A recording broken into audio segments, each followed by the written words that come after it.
তৃণমূলের মোরারইমান প্রচার করতে করতে আজকে যেটা চোখে পড়ছে যে দল থেকে কয়েকজন, কোথাও দেখা যাবে দু চারটে মেম্বার, কোথাও সভাপতি বিভিন্নভাবে দল ছেড়ে অন্য দলের দিকে ঝুঁকেছে, বেশিরভাগটাই কংগ্রেসের দিকে। এই পরিস্থিতিতে আমার পরিষ্কার বক্তব্য দলের সভাপতি হিসেবে যে যারা দল বদল করে অন্য দলের ভোট করছেন তাদের সাথে এখন থেকে তাদের সঙ্গে দলের কোনো সম্পর্ক থাকলো না।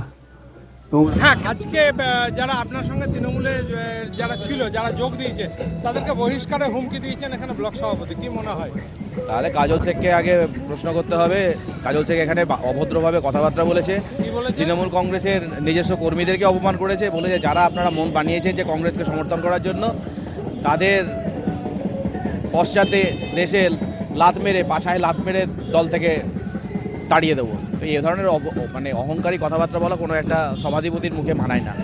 আচ্ছা, উনি বলতে পারতেন যে যারা দল বিরোধী কাজ করছে তাদের বিরুদ্ধে দল ব্যবস্থা নেবে বা বহিষ্কার করবে, কিন্তু এ ধরনের কথাবার্তা মানুষ কোনোদিনই সাপোর্ট করে না। আপনাকে বের করার আগেই কি আপনি বেরিয়ে গেলেন? কংগ্রেসে যোগ দিলেন? দেখুন, ওই দলে যারাই এখন রয়েছে তাদের কোনো সম্মান নেই, মান সম্মান বলে কোনো কিছু নেই, স্বাধীনতা বলে কোনো কিছু নেই। অনেক সময় যেটা অন্তর্ঘাতমূলক কিছু কাজকর্ম হচ্ছে সেগুলো আমাকে কষ্ট দিচ্ছে, নাহলে তো এখানে কোনো প্রতিযোগিতাই ছিল না। ঠিক, মানে যারা আপনার সঙ্গে ছিলেন এতদিন, যারা ভোটের জন্য নেমেছিলেন, তারা এখন বিরোধী পক্ষ, কি অ্যান্টিবায়োটিক দেবেন তাদের? অ্যান্টিবায়োটিক তাদের কাছে অনুরোধ করেছি আমি, তারা দলে ফিরে আসুক, দলের জন্য কাজ করুক। আগামী দিনে দল তাদের, যেমন যেভাবে আমরা এতদিন ধরে তারা দল তাদের দেখেছে, আগামী দিনে তারা অসম্মান কিছু করবে না।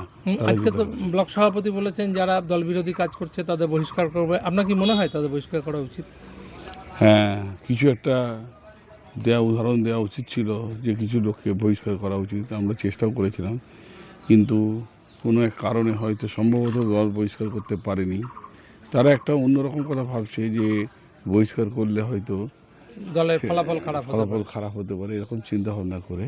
সেটা আমরা তাদের মানে উচ্চতর নেতৃত্বকে আমরা বোঝাতে পারিনি, কিন্তু করলে হয়তো